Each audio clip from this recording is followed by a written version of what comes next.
Kemudian saya akan menjelaskan pada kasus ICE dengan pendekatan ketidakadilan gender.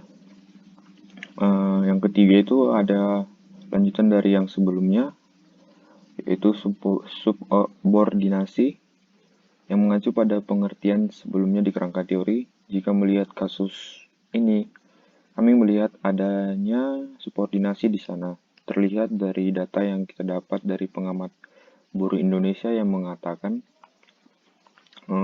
bahwa pekerja wanita itu hanya menjadi second person atau orang kedua, yang artinya bahwa pekerja di Indonesia itu hanya sebagai pekerja pelengkap saja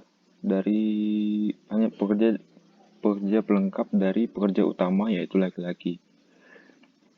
Nah, kita juga hal ini juga diperkuat dengan data yang mengatakan bahwa pertumbuhan pekerja wanita dari tahun-tahun belakangan ini tidak berkembang, melainkan stuck di situ-situ aja.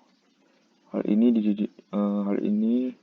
didominasi oleh pekerja laki-laki yang sampai 80% dibandingkan dari pekerja wanita.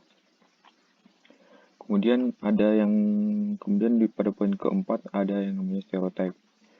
Kita menemukan dalam kasus ini masih ada anggapan bahwa wanita merupakan makhluk yang lemah, makhluk yang gak kuat lah.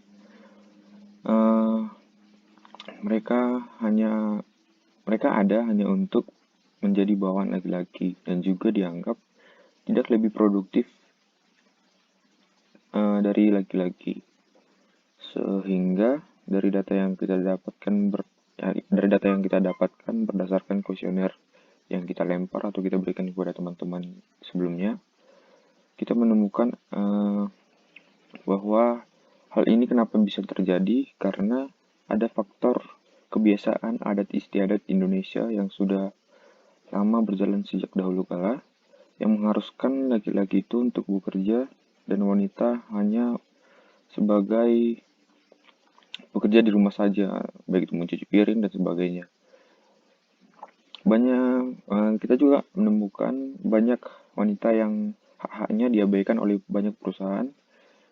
Dari perusahaan tersebut itu dilihat dari ada puluhan kasus atau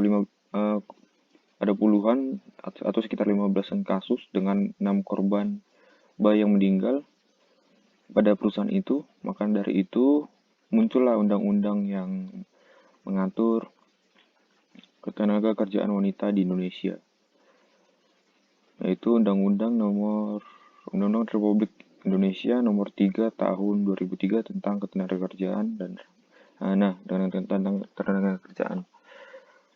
Dan next, yang terakhir, kesimpulan yang kita tarik adalah kesetaraan gender ini juga sangat penting bagi kelangsungan hidup, khususnya bagi kaum perempuan, agar hak-haknya tidak direndahkan lagi setelah mereka dapat bekerja tanpa tekanan yang terlalu keras terhadap mereka.